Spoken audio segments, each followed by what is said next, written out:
I have some bad news. If I say bad news, just bad news, I will not be fair. This is bad. This is the worst news, in fact. Well, I'm not joking. It's true. Biden approves Ukraine's use of long-range U.S. weapons inside Russia, reversing policy. What does it mean? Let's explain to you in a second.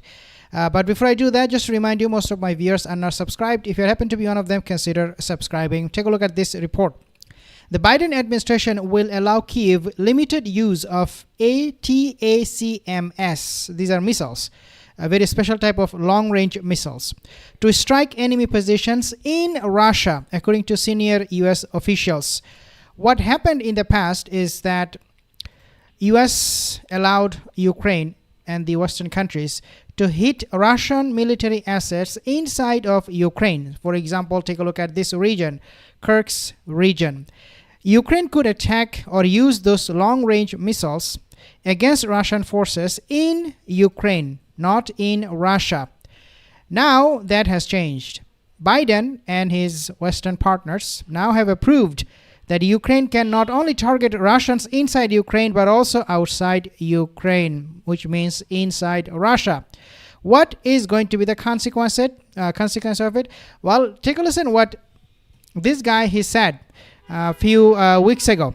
If he's under attack, his country, by Ukraine, long-range missiles provided by NATO and US, this is what he said we'll do. Дни мы видим и слышим, как на очень высоком уровне Великобритании и США муссируется тема о том, что киевский режим сможет наносить удар в территорию России западными вооружениями большой дальности. И, судя по всему, это решение либо вот-вот будет принято, либо, судя по всему, вообще уже принято. И эта вещь, конечно, экстраординарная. Хотелось попросить прокомментировать то, что происходит. Происходит попытка подмены понятий, потому что речь не идет о разрешении или запрете киевскому режиму наносить удары по российской территории. Он и так наносит с помощью беспилотных летательных аппаратов и другими средствами, но когда речь идет об использовании высокоточного оружия большой дальности западного производства, это совершенно другая история. Дело в том, что я уже об этом говорил, и любые эксперты это подтвердят, и у нас, и на Западе, наносить удары современными высокоточными системами большой дальности западного производства украинская армия не в состоянии. Она не может этого делать. Это возможно только с использованием разведданных со спутников, которыми Украина не располагает. Это данные только со спутников или Евросоюза, либо на Соединенных Штатах, в общем, с натовских спутников. Это первое. Второе, и очень важное, может быть, ключевое, заключается в том, что полетные задания в эти ракетные системы могут, по сути, вносить только военнослужащие стран НАТО. Украинские военнослужащие делать это не могут.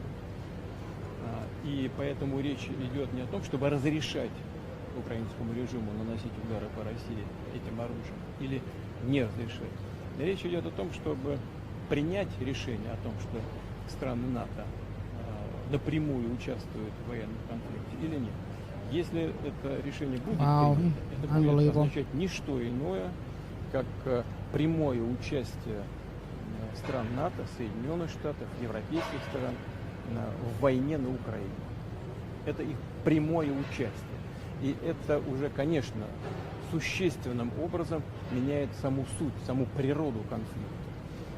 Это будет означать, что страны НАТО, США, европейские страны воюют с Россией. А если это так, то, имея в виду изменение самой сути этого конфликта, мы будем принимать соответствующие решения, исходя из тех угроз, которые нам будут создаваться. Wow, so basically he made it absolutely very, very clear that this means a direct confrontation between NATO and Russia. So what do you expect next thing when you wake up in the morning? Most likely a cup of tea and a nuclear bomb. I'm just kidding. But I mean, God forbid that doesn't happen, but looks like it is becoming increasingly likely that it could actually happen, especially when we have this man in White House who gave a press briefing. He was talking to the media, and then look what he did. He did not answer any of the questions about what his approval to Ukraine for striking Russia inside Russia.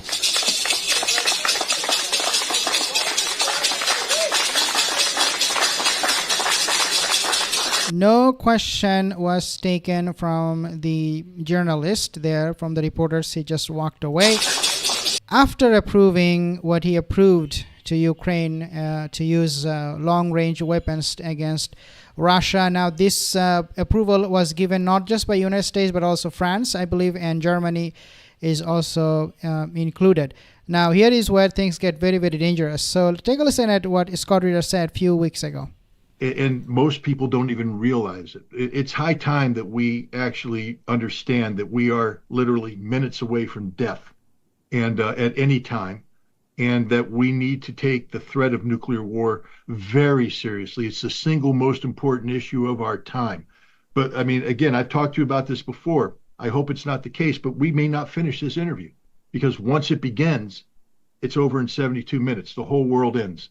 So once it begins, it's end in 72 minutes. So this is what Scott Ritter said. Now, why U.S. is freaking out at the moment? It is because of this guy, what he said. Take a listen. We now assess that there are some 10,000 North Korean soldiers in total in Russia.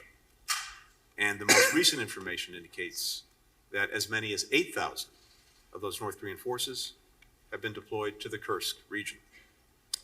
We've not yet seen these troops deploy into combat against Ukrainian forces, but we would expect that to happen in the coming days. Now, one of the reasons that Russia is turning to these North Korean troops is that it's desperate. Putin has been throwing more and more Russians into a meat grinder of his own making in Ukraine. Okay, I'm not going to be playing the rest of the video. He's obviously wrong. Russia is actually winning. They're not dying. Yes, there are casualties on both sides, but the toll is really, the heaviest toll is really on Ukrainian military. Nevertheless, obviously, because he's the Zionist puppet and Western puppet, obviously, and also U.S. official, he's going to speak for them and for his country. What is happening right now is going to have lot of impacts all around the world. What Russia could do, not only that they could, according to an expert, I'll play the video in a second, he said that not only that Russia will strike some of the European countries with a nuke, even that would include targeting United States itself, but also Russia is also going to be targeting United States, all the Western countries' military assets, bases in Middle East.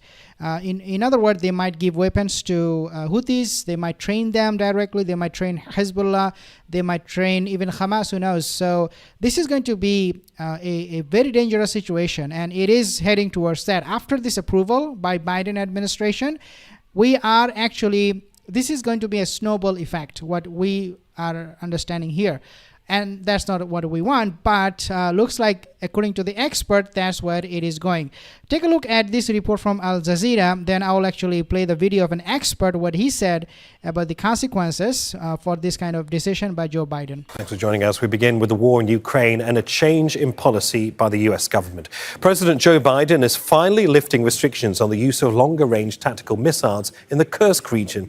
Well, the decision means Ukrainian forces can fire American-made missiles deep into Russian territory for the first time.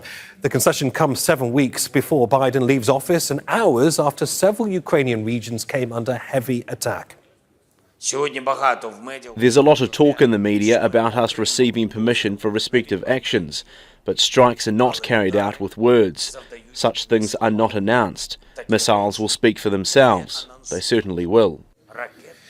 A Russian strike on a residential building in Sumy near the border. Okay, so I'm not going to be playing the rest of the video, but take a listen at what this expert said about Trump administration coming into power with this kind of situation at the moment. Restrictions could be a parting political shot by President Biden to the incoming president-elect. Donald Trump, of course, has been more skeptical of continued aid to Ukraine and has talked about wanting to try to resolve the conflict and end the war. This may very well make it harder if it triggers retaliation by Russia and encourages Ukraine to fight harder. Trump may find it much harder, whatever his policy, to try to find a way to end the conflict. Russia might step up its attacks on Ukraine depending upon the number of missiles that it has.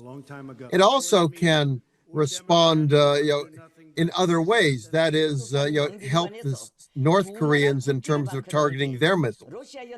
Kim Jong-un of North Korea would like to have ICBMs that can hit the United States. It's not thought that he has the capability yet to target American cities. Russia could make that happen. Russia could provide better missiles to the Houthis in Yemen.